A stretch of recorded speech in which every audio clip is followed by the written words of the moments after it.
नमस्कार, मैं हूं प्रकाश श्रीवास्तव। हमारे खास कार्यक्रम पूरा सच में आपका स्वागत है। और खबरों की दुनिया में पूरा सच बहुत जरूरी होता है, क्योंकि झूठ से भी खतरनाक होता है अधूरा सच, और उसी तरह खतरनाक होती है अधूरी खबर। इसलिए हर खबर का पूरा सच हम आपको बताएंगे, वो भी तथ्यों, तर्कों और सबूतों के साथ। तो आइए बिना देर किए देखते हैं पूरा सच।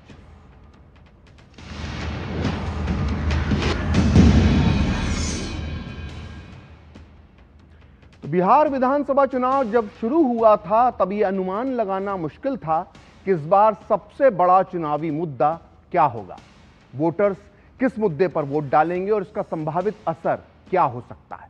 लेकिन पहले चरण का मतदान आज पूरा हो चुका है और अब यह साफ दिख रहा है कि जंगल राज बिहार विधानसभा चुनाव में सबसे बड़ा मुद्दा बन चुका है। दरअसल कुछ घाव बड़े गहरे होते हैं और जंगल राज बिहार के सीने पर लगा वो गहरा घाव है जिसके जख्म आज 20 साल बाद भी ताजा हैं और हर चुनाव में ये एक बार फिर उभर कर सामने आ जाते हैं। इस बार भी ऐसा ही हुआ। पीएम मोदी ने आज एक बार फिर बिहार के लोगों को जंगल राज के दौर की याद दिलाई है। इसलिए आज पूरा सच में हम बताएंगे जंगल राज का पूरा सच। आखिर ये जंगल राज था क्या और इस दौर में बिहार पर क्या गुजरी थी, और साथ ही आपको बताएंगे कि आखिर कैसे और क्यों जंगल राज बन गया सबसे बड़ा चुनावी मुद्दा, और इन सबके बीच आज भी कैसे तेजस्वी यादव पर मंडरा रहा है जंगल राज का साया। तो देखते हैं पूरा सच पूरे विस्तार के साथ। तो बिहार विधानसभा चुनाव के पहले चरण का मतदान पूरा हो गया है और दूसरे चरण के लिए सभी पार्टियों के दिग्गजों ने अपनी पूरी ताकत झोंक दी है। लेकिन बिहार विधानसभा चुनाव जैसे जैसे आगे बढ़ रहा है, राजनीतिक संवाद और भी ज्यादा तीखा होता जा रहा है। प्रधानमंत्री मोदी अपनी हर चुनावी सभा में जंगल राज का जिक्र कर रहे हैं। दूसरे चरण के चुनाव प्रचार के लिए प्रधानमंत्री मोदी आज अररिया और भागलपुर पहुंचे।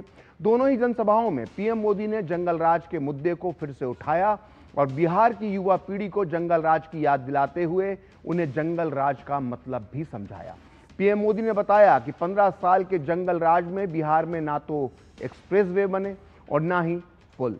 उन्होंने कहा कि जंगल राज के उन 15 साल में ना तो बिहार में एक भी आईआईटी आई, ना एक भी आईएम आया, और पूरी पीढ़ी का भविष्य आरजेडी के नेता खा गए। पीएम मोदी ने कहा कि जंगल राज के दौरान बिहार में हुए विकास का रिपोर्ट कार्ड जीरो है। 1990 से 2005 तक 15 साल के दौरान इस जंगल राज ने बिहार को तबाह कर दिया और सरकार चलाने के नाम पर तब सिर्फ आपको लूटा गया। लेकिन सुशासन की सरकार में बिहार में महिलाओं की सुरक्षा सुनिश्चित हुई और माताओं और बहनों को सम्मान मिला, और इसलिए बिहार की बेटियां जंगल राज से बिहार को दूर रखने के लिए आज दीवार बनकर खड़ी हैं और भारी मात्रा में मतदान कर रही हैं। तो पहले आप सुनिए पीएम मोदी ने अररिया और भागलपुर की जनसभा में किस तरह से जंगल राज के मुद्दे को उठाया। फिर हम आपको बताएंगे कि आखिर 20 साल बाद भी लालू राबड़ी की सरकार तेजस्वी यादव के खिलाफ सबसे बड़ा मुद्दा क्यों बनी हुई है। आपके दादा दादी, नाना नानी ने, इनके एक वोट ने बिहार को सामाजिक न्याय की भूमि बनाया था। लेकिन फिर 90 का दशक आया और बिहार पर आरजेडी के जंगल राज ने हमला कर दिया, और जंगल राज मतलब कट्टा, क्रूरता, कटुता, कुसंस्कार, करप्शन और कुशासन, ये जंगल राज की पहचान बन गए। और ये बिहार का दुर्भाग्य बन गया। आपके माता पिता के सपने कुचल दिए गए। जिस पाठशाला में ये आरजेडी वाले पढ़े हैं ना, वहां अ से अपहरण और अ से अत्याचार ही पढ़ाया जाता है। आरजेडी के लोगों को फ से फिरौती, और र से रंगदारी ही समझ आता है। उनकी पाठशाला में प से परिवारवाद सिखाया जाता है, घ से घोटाले की सीख दी जाती है। आरजेडी का ककहरा है, आरजेडी का ककहरा है कट्टा, क्रूरता, कटुता, कुसंस्कार, करप्शन और कुशासन। तो 1990 से लेकर 2005 तक बिहार में लालू परिवार का एक छत्र राज्य था। इस दौरान कभी लालू प्रसाद यादव तो कभी उनकी पत्नी राबड़ी देवी सीएम रही। लेकिन 20 साल गुजरने के बाद भी लालू राबड़ी के काल को जंगल राज के नाम से जाना जाता है। पीएम मोदी से लेकर गृह मंत्री अमित शाह और सीएम नीतीश कुमार 2025 में भी बिहार की जनता को जंगल राज की यादें ताजा करवाते हैं। ऐसे में सवाल उठता है कि आखिर में ये जंगल राज था क्या और इसके बारे में नई पीढ़ी को क्यों बताया जा रहा है। आपको ये जानकर आश्चर्य होगा कि बिहार में जंगल राज शब्द का सबसे पहले इस्तेमाल लालू यादव की किसी विरोधी पार्टी ने नहीं बल्कि पटना हाईकोर्ट ने किया था। जी हां, पटना हाईकोर्ट है जंगल राज शब्द का जनक। दरअसल 1997 में पटना में हुए जलभराव से जुड़ी एक याचिका पर हाईकोर्ट ने यह कहा था कि पटना की स्थिति जंगल राज वाली हो गई है और यहीं से जंगल राज शब्द बिहार की राजनीति में आया। पटना हाईकोर्ट की इस टिप्पणी को बीजेपी और समाज समता पार्टी होती थी उसने खूब भुनाया और एक तरह से जंगल राज शब्द लालू राज के विरोध का एक नारा बन गया। 1998 के लोकसभा चुनाव में पहली बार जंगल राज शब्द का चुनावी इस्तेमाल हुआ और इन चुनावों में एनडीए को 30 सीटें मिली, अच्छी खासी सफलता मिली। इस दौर में जंगल राज लोगों की जुबान पर इसलिए भी चढ़ा क्योंकि बिहार में नरसंहार, हत्याएं और लूट की घटनाएं बहुत आम हो चुकी थी और अपहरण तो एक तरह का बिजनेस, उद्योग, इंडस्ट्री ही बन गया था। अकेले 2001 से 2004 के बीच अपहरण के 1500 से ज्यादा मामले हुए थे, लेकिन इससे कहीं ज्यादा किडनैप के मामले पुलिस तक पहुंचे ही नहीं क्योंकि फिरौती देकर बिना पुलिस के ही मामला सुलझा लिया गया। अपराध के अलावा जंगल राज शब्द बिहार के पिछड़ेपन से भी जुड़ गया था। इस दौर में बिहार आर्थिक तौर पर हर क्षेत्र में पिछड़ रहा था।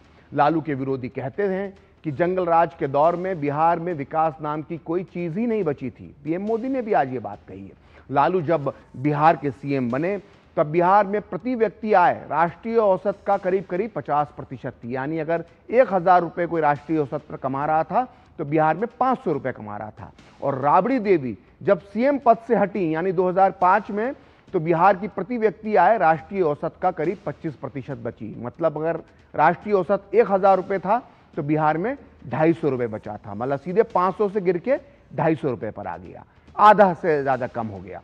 यानी लालू राबड़ी के राज में बिहार के प्रति व्यक्ति की आय में भयंकर गिरावट आई थी और ये करीब आधी रह गई थी। बिहार में चुनाव प्रचार के लिए पहुंचे केंद्रीय मंत्री नितिन गडकरी ने भी कहा कि जंगल राज की यादें अभी भी लोगों के जहन में हैं और लोग फिर से लालू का जंगल राज नहीं चाहते हैं। आप भी सुनिए हमारे वरिष्ठ सहयोगी रविंद्र सिंह ने खास बातचीत में जो केंद्रीय मंत्री नितिन गडकरी ने क्या कहा। जो लीगेसी है लालू राज के या आरजेडी की, उसको आप लोग बहुत ज्यादा हाईलाइट करते हैं, जबकि 15 साल से वो अपोजिशन में है, आप लोग सत्ता में हैं। तो आपको लगता है कि ये जो लीगेसी है ये जनता के बीच में अभी भी है और उसका फायदा मिल रहा है? आप लोग अभी भी जंगल राज का जो अनुभव है लोगों के दिलों में है और लोग उस अनुभव को ध्यान में रखकर फिर से ये सरकार लालू जी की नहीं चाहती, क्योंकि लोग उस समय बहुत दुखित हैं और इसलिए जंगल राज अब नहीं आना चाहिए। ये लोगों की भावना बहुत स्पष्ट है। तो जंगल राज के दौरान बिहार के ऊपर जो सबसे बड़ा दाग लगा वो दाग लगा नरसंहारों की वजह से। ये वो दौर था, युग था जब आए दिन बिहार में जातीय नरसंहार होते थे। बिहार में एक जाति के अपराधियों की हथियारबंद भीड़ आती और दूसरी जाति के लोगों को चुन चुन कर गांव में मार देती। ये सब रात के अंधेरे में होता था। इन नरसंहारों में अगड़े, पिछड़े और दलित सभी बराबरी से मारे गए। नेशनल क्राइम रिकॉर्ड ब्यूरो यानी एनसीआरबी के मुताबिक 1991 से 2001 के बीच 58 नरसंहार हुए, जिनमें 566 लोग मारे गए। अगर बड़े नरसंहारों की बात करें तो 1992 में 12 में नरसंहार हुआ, जिसमें 37 भूमिहार जाति के लोग मारे गए थे। इस नरसंहार को कट्टर वामपंथियों ने अंजाम दिया था। 12 नरसंहार जो हुआ, इसके 4 साल बाद नरसंहार करने की बारी जो थी वो रविड़ सेना की थी, जिसका गठन हुआ था उसी दौर में। उसने भोजपुर जिले के बथानी टोला गांव में 21 लोगों को घरों से निकाल कर गोली मारी थी।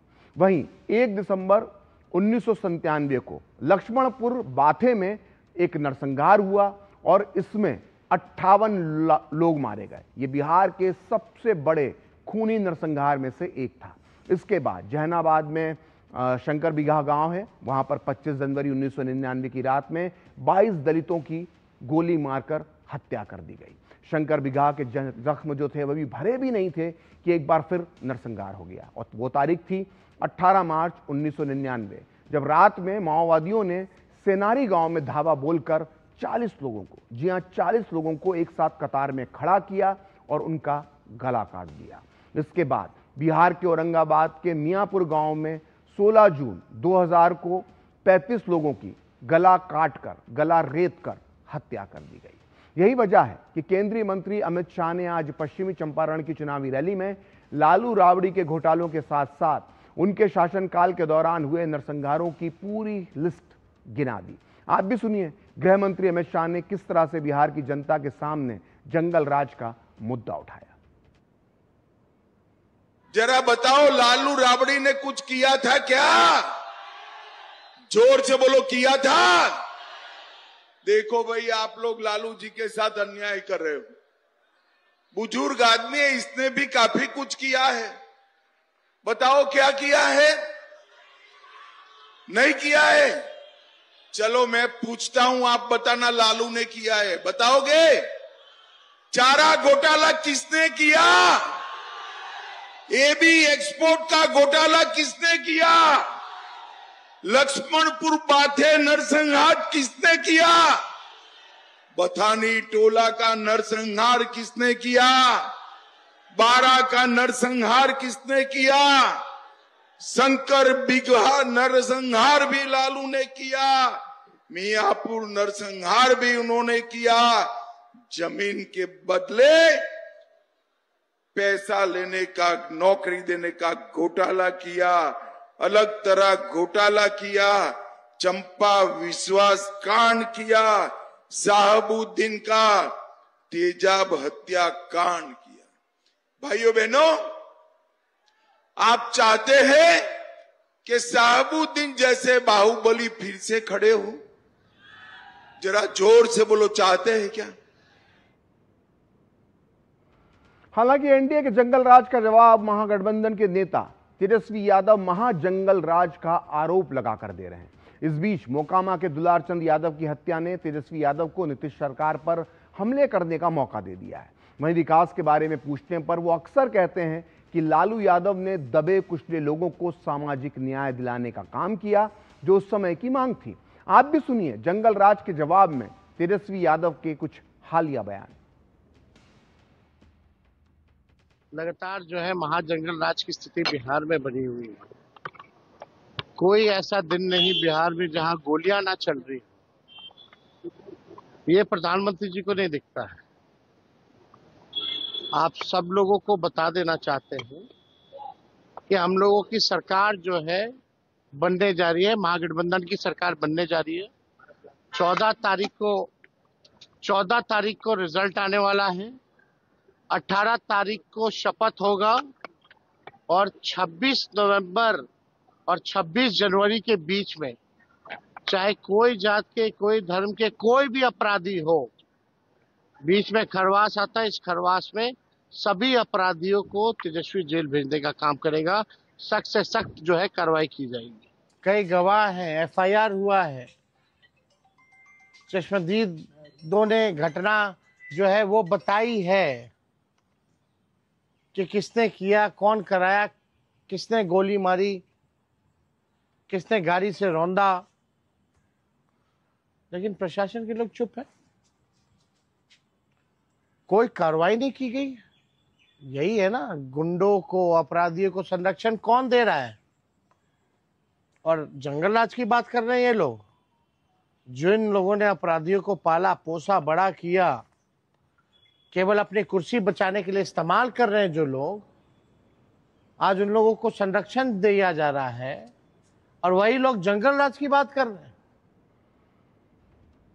तो तेजस्वी यादव और उनके समर्थक अक्सर ये आरोप लगाते हैं कि आज का मीडिया बिहार में घटने वाली अपराध की खबरों को कवर नहीं करता है, जबकि उनके माता पिता के शासनकाल के दौरान मीडिया उन खबरों को काफी बड़ा चढ़ाकर पेश करता था। इसी वजह से इस साल जुलाई महीने में तेजस्वी यादव ने कुछ मीडिया संस्थानों का बहिष्कार करने की धमकी भी दी थी। आप भी सुनिए तेजस्वी का वो बयान जो उन्होंने मीडिया के खिलाफ दिया था। हम खुल के कहना चाहते, कुछ ऐसे अखबार हैं विपक्ष की बात को नहीं छापते। लालू जी का राज था, राबड़ी जी का शासन था, विपक्ष का खबर पहले पन्ने में छपता था, कहीं चींटी मर गई तो उसको दिखाया जाता था। आज बिहार में अपराध हो गया, बढ़ रहा है, लेकिन इन कायरों की हिम्मत नहीं है कि पहले पन्ने पे छाप सके। कायर है ये, और ऐसे अखबार हैं, हम इनको कुछ दिनों का समय देते हैं। हम अपने समर्थकों से कहेंगे कि ऐसे ऐसे अखबारों को अगर नहीं सुधरोगे तो आपका बॉयकॉट करेगा, कोई गांव में अखबार नहीं जाएगा, न कोई पढ़ेगा। साथ दीजिएगा आप लोग, जो देश को बर्बाद कर रहे हैं। सबसे बड़ी भूमिका मीडिया की है। तो अपना सारा गुस्सा तेजस्वी यादव ने इस तरह से जंगलराज का जो था गुस्सा वो मीडिया पर उतारा था और इसके लिए मीडिया को उन्होंने जिम्मेदार ठहराया था। लेकिन मीडिया तभी किसी घटना को बड़ा बनाकर दिखाती है जब वो बड़ी हो। हाल ही में मोकामा से जेडीयू उम्मीदवार और बाहुबली अनंत सिंह से जुड़ी अपराध की घटना को सभी मीडिया चैनलों ने कवर किया और सभी अखबारों में इस वारदात को पूरी जगह दी गई और मीडिया ने ना तो अपराध पर और ना ही अपराधी पर किसी तरह की नरमी बरती। अब आपको बताते हैं कि रक्षा मंत्री राजनाथ सिंह आज सीतामढ़ी प्रचार के लिए पहुंचे थे। वहां उन्होंने समस्तीपुर की उस घटना का जिक्र किया जिसमें आरजेडी के मंच से एक बच्चा कट्टा और रंगदारी पर मैथिल भाषा में कविता सुना रहा था। आप भी सुनिए इस घटना पर रक्षा मंत्री राजनाथ सिंह ने क्या कहा। आपने देखा होगा 1-2 दिन पहले ही एक सार्वजनिक सभा में एक छोटा सा बच्चा जिसकी उम्र बामुश्किल 6-7 साल की रही, वह तेजस्वी यादव जी की कोई पार्टी की सार्वजनिक सभा थी, उसके हाथ में माइक पकड़ा दी गई और माइक पकड़ाकर उससे यह बुलवाया जा रहा था उस छोटे से बच्चे से। पहले जब हम लोग अनपढ़ थे तो हम लोगों के हाथों में डंडा था, लेकिन अब तेजस्वी यादव मुख्यमंत्री बन जाएंगे तो हम लोगों के हाथों में कट्टा होगा, यह छोटे से बच्चे के द्वारा बुलवाया जाएगा। तो पीएम मोदी ने महागठबंधन के उप मुख्यमंत्री पद के उम्मीदवार मुकेश सहनी के एक इंटरव्यू का जिक्र किया और कहा कि वो खुद भी आरजेडी के जंगल राज की कलई खोल रहे हैं। आप भी सुनिए पीएम मोदी ने क्या कहा। कुछ दिनों पहले मैंने कांग्रेस और आरजेडी में जो झगड़े हो रहे हैं ना, एक दूसरे की टांग खींचने का जो काम चल रहा है, उसकी पोल खोल दी थी। ये पोल खुलने के बाद कांग्रेस आरजेडी के बीच झगड़ा और भी बढ़ गया है। अभी हमने देखा कांग्रेस ने तो अब उप मुख्यमंत्री पद के उम्मीदवार को ही आरजेडी के खिलाफ मोर्चे पर उतार दिया है। वो मीडिया को इंटरव्यू दे रहे हैं और इंटरव्यू में क्या कह रहे हैं? वो इंटरव्यू में आरजेडी के जंगल राज की ही कलई खोल रहे हैं। वो कह रहे हैं कि जंगल राज में दलितों, महादलितों और अति पिछड़ों के साथ सबसे अधिक जुल्म हुआ है। साथियों, अभी तो ये शुरुआत है, चुनाव परिणाम आने दीजिए। ये कांग्रेस आरजेडी के लोग एक दूसरे के बाल नोचने वाले हैं, एक दूसरे के। तो पूरा सच में वक्त है एक ब्रेक का, और ब्रेक के बाद बताएंगे कि पीएम मोदी ने क्यों कहा कि कांग्रेस और आरजेडी ने बिहार के समाज को बांटने का काम किया है।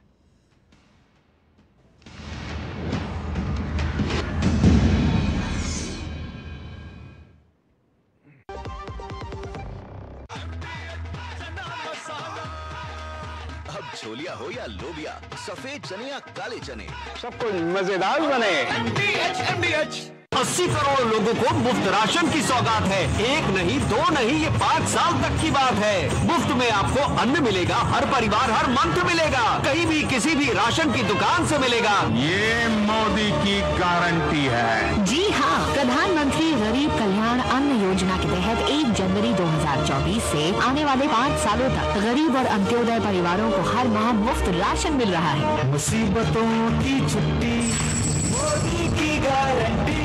पता है हेल्थ इंश्योरेंस आपकी फैमिली के लिए कितना जरूरी है? इतना जरूरी है कि भारत सरकार ने इस पे जीएसटी पूरी तरह से हटाकर 0 कर दिया है। पॉलिसी बाजार पर अब 1 करोड़ का हेल्थ इंश्योरेंस सिर्फ 550 रुपए महीने से शुरू। policybazaar.com। जब धरती चीर कर निकलता है लोहे का पत्थर और मिलता है मोंगिया के जोश से, फिर तपता है, पिघलता है और बनता है फौलाद। अब होता है सरिया सारी खूबियों के साथ। मोंगिया स्टील, मजबूत देश का मजबूत सरिया। पता है, लोग अक्सर मुझसे पूछते हैं कॉल सेंटर का स्टेडी जॉब क्यों छोड़ा? I wanted more out of life. बस मैंने अपना स्टार्टअप शुरू किया। जानना चाहोगे कैसे? Then start up your own business as an LIC agent. यहाँ सब कुछ है, great products, 0 investment, leading organisation and unlimited opportunities. तो क्या आप तैयार हैं? LIC एजेंट बनो, अब बड़ा सोचो। हमारी वेबसाइट पर जाएं या अपनी नजदीकी LIC शाखा से संपर्क करें।